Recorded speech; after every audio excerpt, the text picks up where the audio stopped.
All right, welcome back. This is week 5. You all have taken the midterm, and I think things went well. It seemed like most of you understood the information from this last unit. So I've got a couple of things that I want to go through. My hope is to get it all into one video, but if I see that this is going long, then I may split it into 2 videos. One for this first chapter, which is the fall of Rome, and then one into the high Middle Ages, sorry. And so I really would like to go through a couple of things briefly if I could. One is that I want to talk about the fall of Rome. Now, we have this idea, I mean, we as humans like to have a beginning and an end, and we like to compartmentalize things, and that's not really the way it works. However, I know that we need to have this discussion of, so when does the Roman Empire fall, and where does it wind up into the Middle Ages? There is really this transition that happens, is really the way that it works. However, understanding that we as humans like to have this idea, then we're going to talk about maybe some of the things, aspects, characteristics of the fall of Rome. And so really where I'd like to go with this is this idea of the fall of Rome, understanding that it probably is more of a transition, but this is something that if you continue on with history, you're going to discuss at greater length in a 300 to 400 level course, maybe even if you're going to grad school, a 500 to 600 level course. This isn't something that I learned until I was in grad school. So, but really the fall of Rome, if we're talking about this transition, happens through a number of ways. And this is something that I really would like you to discuss in your discussion post, and then as we move into the Unit 3 test. So first, the fall of Rome had become way too large, right? It had gotten too big for one single emperor. And so they get a dual emperorship, 2 emperors that are taking on the East and the West. And they both have their own militaries and their own bureaucracies. Now, they also move the capital to Byzantium, which is Constantinople in 324, right? This weakened the Western Empire, and it strengthens the Eastern Empire, if you see that. If you were to see a map, it really cuts the 2 in half, but provides more strength in the East and in the West. And so that weakens the Western Empire, which obviously is going to lead to some sort of fall, right? There are constant wars with the barbarians, would be another characteristic. And these tribes cause the empire to institute oppressive taxation. And that taxation causes inflation. Therefore, it creates a wider gap between the rich and the poor, okay? Third, Vandals claimed North Africa and began trolling the Mediterranean as pirates, and the empire loses control of the Mediterranean Sea. Okay, this stops trade throughout that area, or at least hurts trade throughout the area, and that weakens the empire as well. Okay. Then there's a weakening of the Roman legion. This one is a big piece in my mind.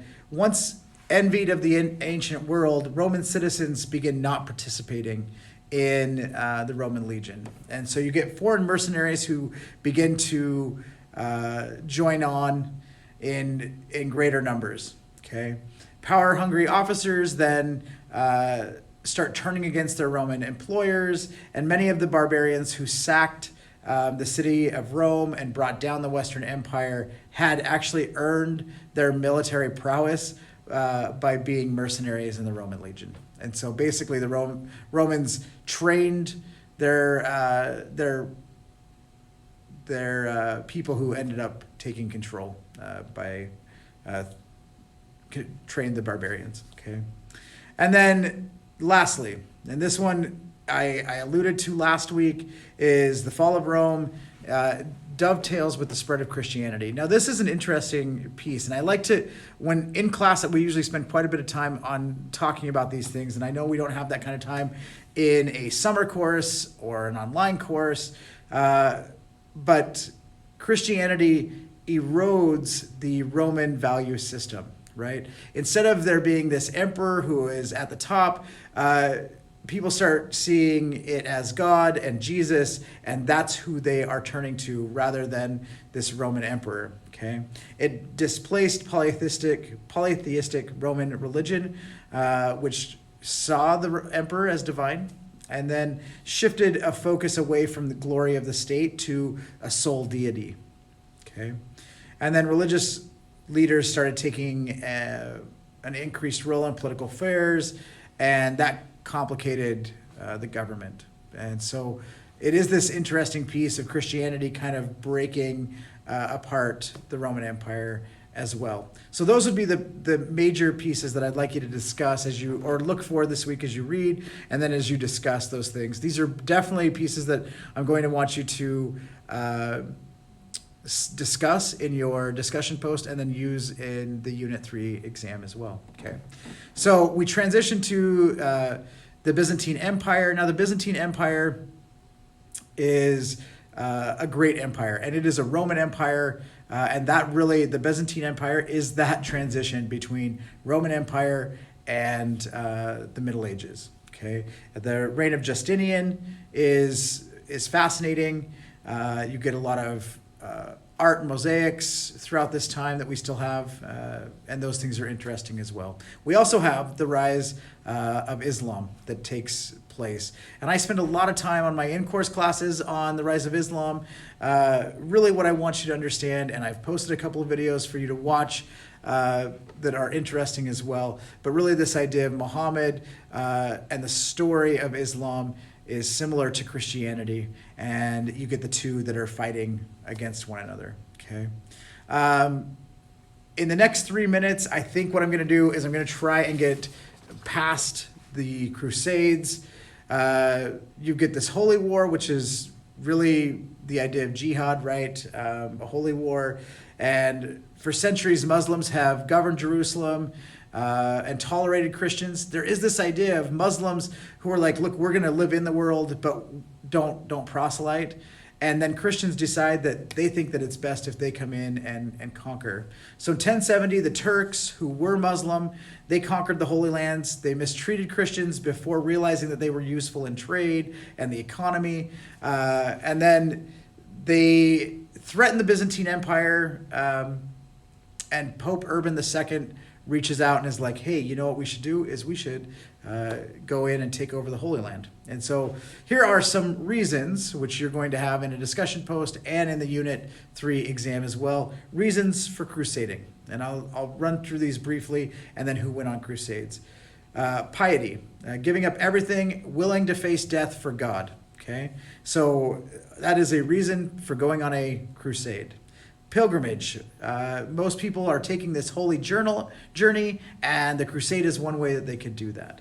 Peer pressure.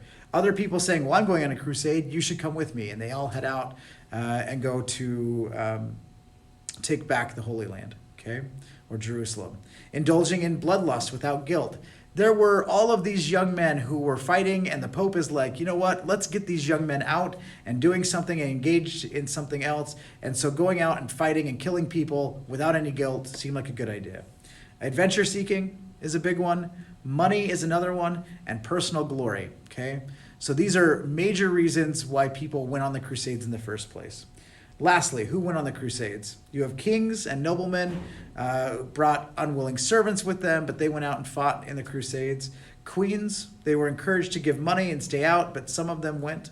Peasants, in later Crusades, the peasants were offered debt forgiveness and encouraged to go. And then laborers, although mostly free, were offered in exchange for small portions of land or for their freedom if they were slaves. Okay, and so that's really what you get. Now, there are several different crusades. We often talk about the 2 or 3 major crusades, but there were actually 6, and you'll read about those this week. Hopefully that helps you out. This will be the one video for the entire week this week. I hope that you have a great 4th of July. Let me know if you have any questions. You can give me a call. You can stop by my office, or you can email me. I look forward to hearing from you if you do have questions, and I hope you have a great week. See ya.